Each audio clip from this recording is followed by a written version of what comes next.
여러분 안녕하십니까. 이정명TV의 이정명입니다. 영상을 올리는 오늘은 4월 9일 금요일입니다. 여러가지 의미가 있는 한 주간의 주말, 이정명TV 행복발전소는 그 5번째 이야기 황후가 피워낸 꽃이란 제목으로 시작하겠습니다. 지난 주말에는 봄비가 많이 내렸습니다.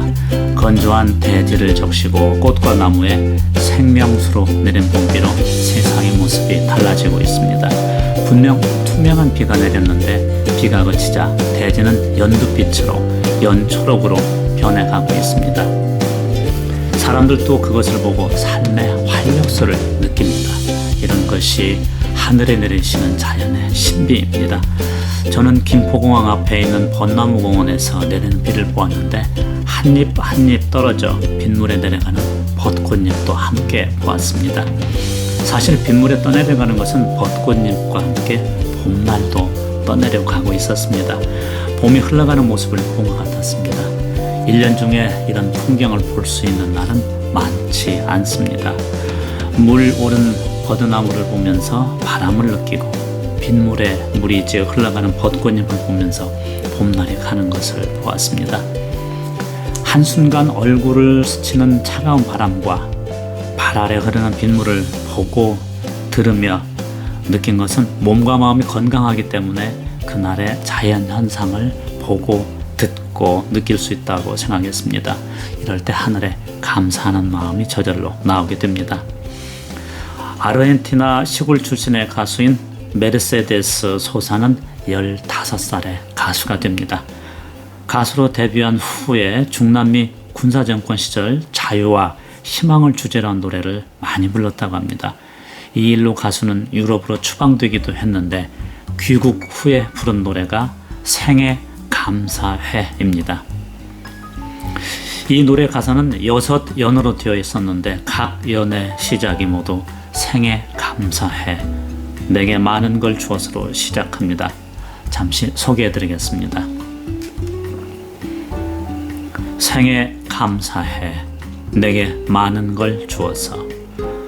눈을 뜨면 흰 것과 검은 것, 높은 밤 하늘을 수놓은 별들, 그리고 군중 속에서 내 사랑하는 사람을 온전히 알아보는 샛별 같은 눈을 주어서. 생애 감사해, 내게 많은 걸 주어서. 귀뚜라미 소리, 새소리, 망치 소리, 기계 소리, 개 짖는 소리, 소나기 소리, 그리고 사랑하는 이의 부드러운 목소리를 밤낮으로 들을 수 있는 귀를 주셔서. 생애 감사해, 내게 많은 걸 주어서. 소리와 글자를 주어 그것들로 단어들을 생각하고 말할 수 있게 해주어서. 엄마, 친구, 형제, 자매, 그리고 사랑하는 영혼의 길을 비추는 빛 같은 말들을 조금 길지만 나머지도 소개해드리겠습니다. 생애 감사해, 내게 많은 걸 주어서. 지친 다리로도 도시와 물 웅덩이, 해변과 사막, 산과 들판을, 그리고 당신의 집, 당신의 길, 당신의 정원을 걸을 수 있는 힘을 주어서. 생애 감사해, 내게 많은 걸 주어서. 인간의 정신이 맺은 열매를 볼 때, 악에서 멀리 있는 선을 볼 때, 그리고 당신의 맑은 눈의 깊이를 볼 때, 내 고정된 틀을 흔드는 심장을 주어서. 생애 감사해, 내게 많은 걸 주어서.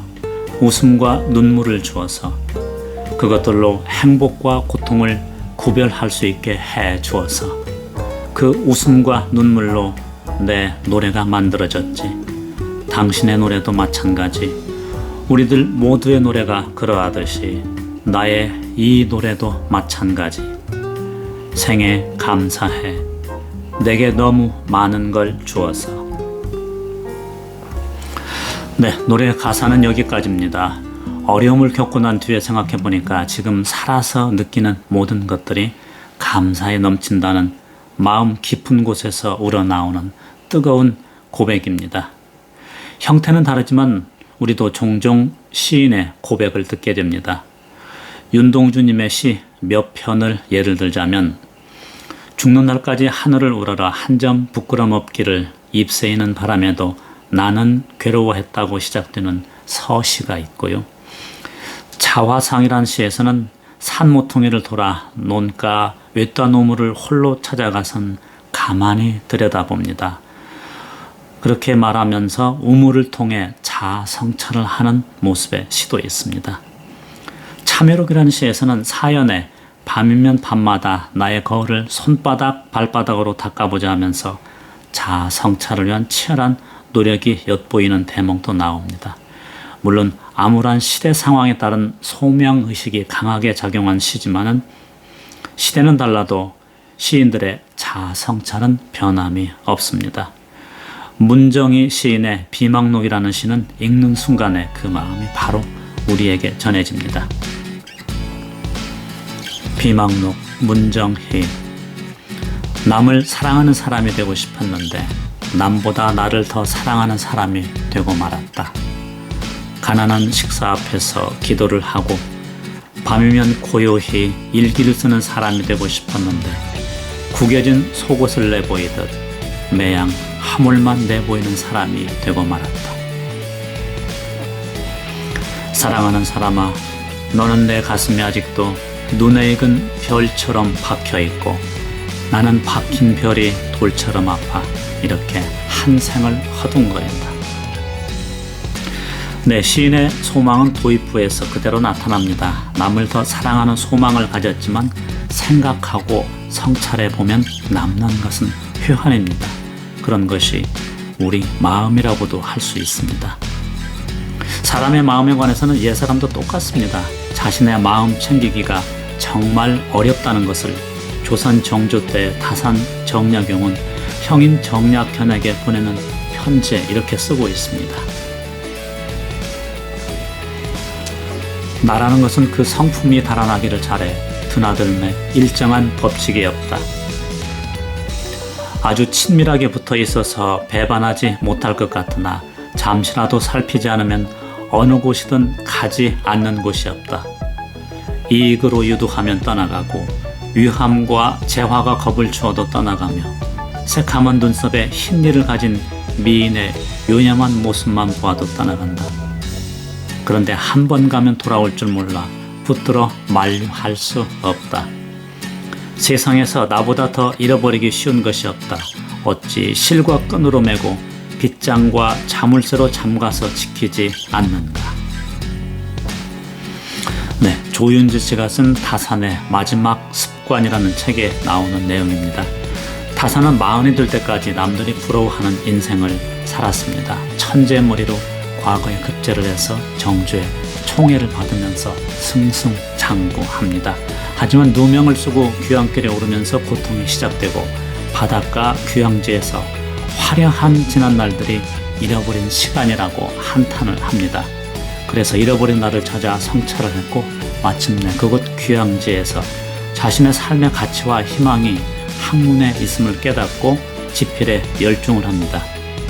그렇게 열중을 해서 뜻한 바를 이루고 그 업적은 오늘날까지도 이어지고 있는 것이죠. 우리가 주목할 부분은 사람을 사람 되게 하는 당시의 대학자도 사람의 한계를 쉽게 넘지 못해서 끊임없이 자신의 마음을 챙겼다는 것입니다. 바로 돈과 권력과 이성의 문제를 인간들은 쉽게 통제할 수 없다는 것이고 이들을 견제하기가 얼마나 어려운가를 짐작하게 합니다. 조금 더 사람 마음 챙김에 대해 관련된 이야기 하나를 더 소개해 드리겠습니다. 흐르는 강물처럼을 쓴 파울로 코엘료가 산티아고로 가는 길에서 동행했던 사람에게서 들은 이야기라고 합니다.